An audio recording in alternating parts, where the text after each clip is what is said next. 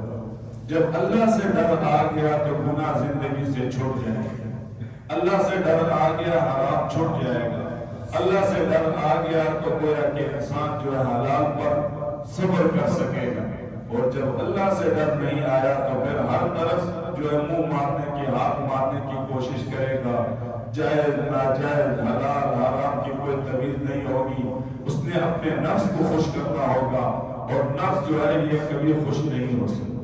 تو رب العالمین فرما رہے ہیں اتقوا اللہ، اللہ سے ڈرو، وذروا، اللہ کیا فرما رہے ہیں، چھوڑ دو ما بقی من الربا، جو کچھ باقی رہ گیا سود میں سے۔ یعنی جب سود کی حرمت کے حکم آ گیا تو اس وقت اللہ کریم نے حکم دے دیا کہ اب تمہارا کسی سے لینا ہے وہ چھوڑ دو، کسی کو سود دینا ہے وہ بھی چھوڑ دو. ان کنتم مؤمنین، اگر تمہیں یقین ہے اللہ کے فرمانے، اللہ کے فرمان پر اگر تمہیں یقین ہے تو لہذا حرام کو چھوڑ دو اور جائز راستہ اختیار کر لو.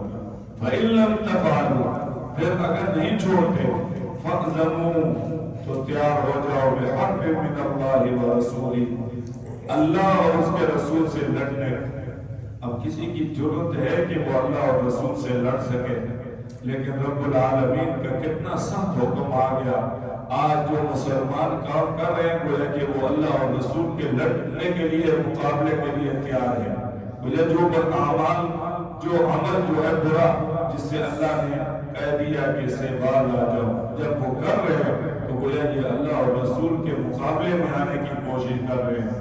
وَإِن تُبْتُمْ، اور اگر توبہ کرتے ہو، فَلَكُمْ رُءُوسُ أَمْوَالِكُمْ، تو تمہارے واسطے ہے اصل مال تمہارا. تو گویا دیکھیں اس وقت اللہ کریم نے ان کو حکم دے دیا کہ جو کچھ تم سے ہو گیا ہے لہذا اس پر توبہ کرو. توبہ کا دروازہ قیامت تک جو ہے وہ کھلا ہے. جب تک بندے کی آنکھیں بند نہیں ہوئی اس وقت تک توبہ کر سکتا ہے. اور جب وہ روح نکلنے کا وقت ہوگا اور جب اس کے سامنے جو ہے دنیا کے حالات نہیں ہوں گے، آخرت کے مناظریں ہوں گی اور آخرت کی بخشتیں ہوں گی، اس وقت اگر وہ توبہ بھی کرے گا تو گویا وہ توبہ قابل تصدیق نہیں. اور اللہ کے نبی صلی اللہ علیہ وسلم نے فرمایا کہ ہوشیار آدمی وہ ہے جو اپنے گناہوں پر توبہ کرے. لیکن حقیقت میں اگر دیکھا جائے آج ہمیں توبہ کی توفیق بھی نہیں ملتی. یہ توبہ نہیں ہے کہ ہاتھ اٹھا کر اور منہ سے جو ہے زبان سے توبہ توبہ کی جائے اور دل جو ہے اس طرف متوجہ نہ ہو، یہ توبہ نہیں ہے. توبہ تو یہ ہے کہ زبان سے بھی الفاظ ہو اور دل بھی اس طرف متوجہ ہو. تو اللہ تبارک و تعالیٰ فرماتے ہیں کہ تم مجھ سے معافی مانگو گے تو تمہیں معاف کر دوں گا. فرمایا لا تظلمون ولا تظلمون، فرمایا کہ لا تظلمون، نہ تم کسی پر ظلم کرو، ولا تظلمون، اور نہ کوئی تم پر ظلم کرے. تو گویا اس میں سے اللہ تبارک و تعالیٰ یہ ممانعات کے بعد اللہ کریم فرما رہے اگر کسی کی طرف تمہارا سود ہے تو تم اس کو مت لو، اور اگر تمہیں لینا ہے کسی سے تو لہذا تم بھی مت لو. اب یہ سود لینا گویا یہ دینا یہ ظلم ہے، یہ ظلم کے زمرے میں داخل ہے. تو رب العالمین فرما رہے نہ تم کسی پر ظلم کرو اور نہ کوئی تم پر جو ہے وہ ظلم کرے. اللہ کریم ظالم نہیں ہے اور اللہ کو ظلم پسند نہیں ہے. وَإِن كَانَ ذُو عُسْرَةٍ، اور اگر ہے تنگ دست، فَنَظِرَةٌ، تو مہلت دینی چاہیے إِلَىٰ مَيْسَرَةٍ، اس کے جو ہے وہ تنگ دستی کے ختم ہونے تک، یعنی اس کے کشائش ہونے تک. تو رب العالمین یہ حکم دے رہے ہیں کہ اگر تم نے کسی کو قرضہ دیا ہے تو قرضہ اگر وہ ادا نہیں کر سکتا تو اس صورت میں اس کو مہلت دو تاکہ وہ قرضہ تمہیں ادا کر دے. اور جو آدمی اپنے مقروض کو مہلت دیتا ہے اللہ تبارک و تعالیٰ اس سے راضی ہوتے ہیں. لیکن آج کل کے ماحول میں یہ حال ہے کہ جو کسی سے قرضہ لے لے تو وہ یہ سمجھتا ہے کہ مال غنیمت مجھے مل گیا اور وہ اس کی فکر تک نہیں کرتے. گویا کہ اس کو یہ فکر ہی نہیں ہے کہ یہ کسی کا حق ہے مجھ پر یہ دینا ہے، حالانکہ کسی کا حق کھانا کتنا بڑا گناہ ہے. اور قیامت کے دن اللہ کریم جو ہے وہ پیسے نہیں وصول کریں گے بلکہ اس کی نیکیاں جو ہے وہ اس کو دوسرے کو دی جائیں گی. اور گویا کہ اگر نیکیاں ختم ہو گئی ہیں تو اس آدمی کے گناہ جو ہے اس کے پڑھنے میں ڈالے جائیں گے. اور بندہ اس وقت ایک ایک نیکی کے لیے ترس رہا ہو، ایک نیکی کے لیے ڈھونڈ رہا ہوگا. نہ اس وقت ماں کام آئے گی، نہ باپ کام آئے گا، نہ بھائی کام آئیں گے، نہ اولاد کام آئے گی، لہذا کوئی بھی کام نہیں ہے. وَأَن تَصَدَّقُوا، اور اگر بخش دو تو خیر لکم، تمہارے لیے بہتر ہے. اگر کوئی آدمی تنگ دست ہے تمہیں قرضہ نہیں دے سکتا تو لہذا اس کو جو ہے معاف کر دو. اللہ کی رضا کے لیے معاف کرو گے اللہ قیامت کے دن تمہیں بھی معاف فرمائے. حدیث میں نبی کریم صلی اللہ علیہ وسلم فرماتے ہیں کہ جتنا تم دنیا میں دنیا والوں کو معاف کرو گے اللہ کریم تمہیں بھی معاف کرے. تو لہذا بندہ ہر دن جو ہے اپنے سونے سے پہلے یہ کہے کہ یا اللہ جس نے بھی مجھ پر ظلم کیا ہے میں نے اس کو معاف کر دیا، جو بھی مجھ پر جو ہے زیادتی کرنے والا ہے میں نے اس کو معاف کر دیا۔ تو یہ معاف کرنے کا گویا کہ یہ اللہ تبارک و تعالیٰ جس کو توفیق دے دے اور وہ یہ ایسا عمل کرے گا، اللہ تبارک و تعالیٰ کو ایسا بندہ جو ہے وہ بہت ہی محبوب ہے۔ تو وَأَن تَصَدَّقُوا خَيْرٌ لَكُمْ، اگر تم بخش دو تو یہ تمہارے لیے بہتر ہے، اِن كُنتُمْ تَعْلَمُونَ، اگر تم کو سمجھ ہو۔ تو جس کو سمجھ میں آ جائے کہ یار یہ دنیا میں مجھے ملا یا نہ ملا، لیکن آخرت میں اگر اللہ کریم مجھے معاف کرتے ہیں تو یہ میرے لیے بڑی سعادت ہے۔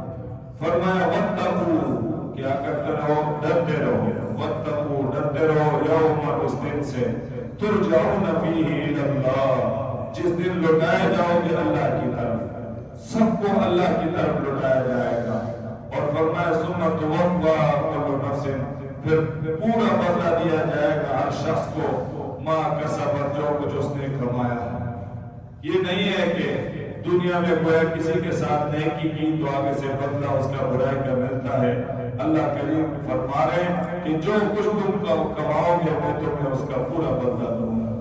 اچھائیاں زیادہ ہوں گی اس کا بدلہ ملے گا، برائیاں زیادہ ہوں گی اس کا بدلہ ملے گا۔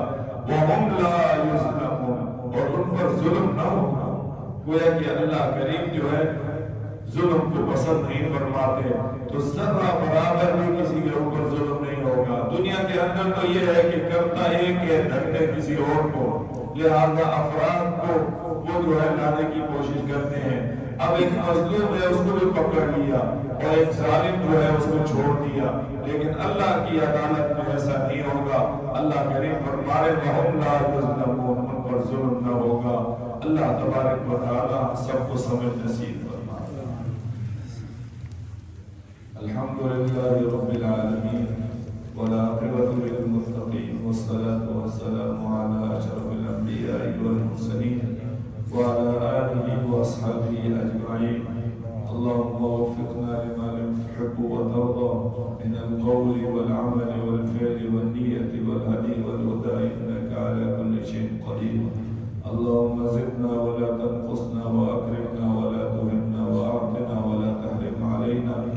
اللهم طهر قلوبنا من النفاق وعملنا من الرياء ولساننا من الكذب وعيننا من الخيانة، فإنك تعلم خائنة الأعين وما تخفي الصدور۔ اللهم إنا نعوذ بك من جهد البلاء ومن درك الشقاء ومن سوء القضاء ومن شماتة الأعداء۔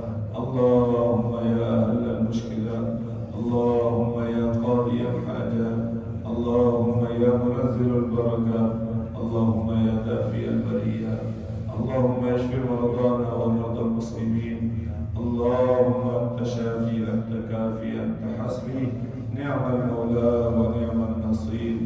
صلى الله على النبي الأمي وعلى آله وأصحابه وأتباعه أجمعين برحمتك يا أرحم